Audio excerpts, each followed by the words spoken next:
This is Dr. Earl McGonigle's workbench. Dr. McGonigle was born and raised in Royalton. He is the founder of our museum, a picture of him. Doctor will marry at Carnes, his high school sweetheart. They will have 2 boys. He will be a dentist for over 60 years before he'll finally retire. He will get his dentistry before World War I. And then when the war breaks out, he decides to enlist, much against his mother and young wife's wanting him to do. But his logic was he would get more schooling. And he did do this, and he went into, I believe, Kentucky or Tennessee, and they taught him how to do reconstructive surgery if a soldier had been shot in the face.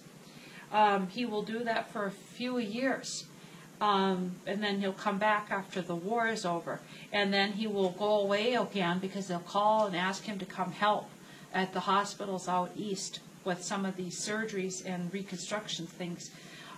He was our dentist for many years. He had his office in an upstairs apartment on a building that no longer exists next to Scotty's, next to Highway 10. And then he will move downstairs across the building where it's empty now. Him and Dr. Watson, who was a medical doctor, they will have their practice there for forever. He made everyone's false teeth, filled cavities, all that. And these are some of the things that are left from his stuff. We had his chair originally, but that had to be gone. We did not keep it because we did not have the room. So we have moldings and castings of different things he did, his instruments, all of these things. And this was his workbench behind the counter for people who do remember that.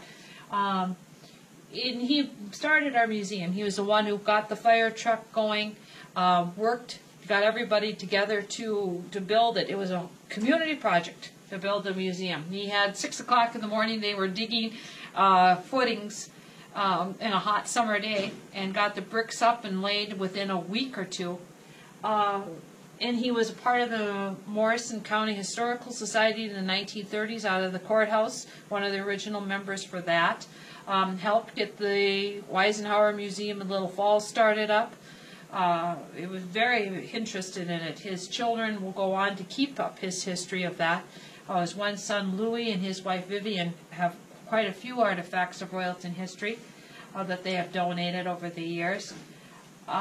He will live to be about 90 years old. And his wife was a Carnes. They were also prominent people who had Two Rivers Mill at Two Rivers Park down just across the river here.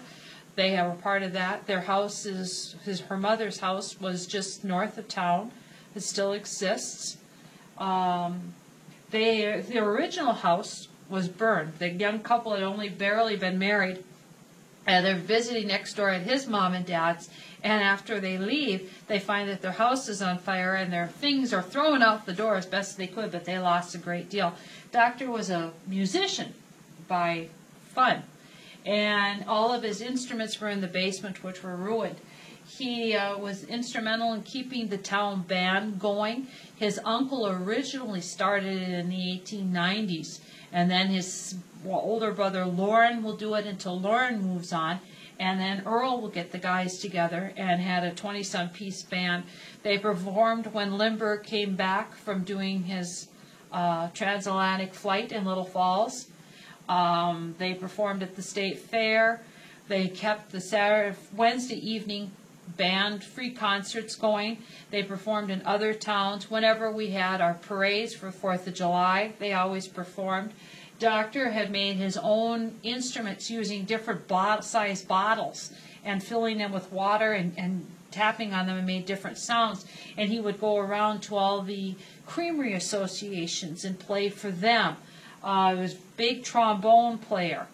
So that's Doctor's life.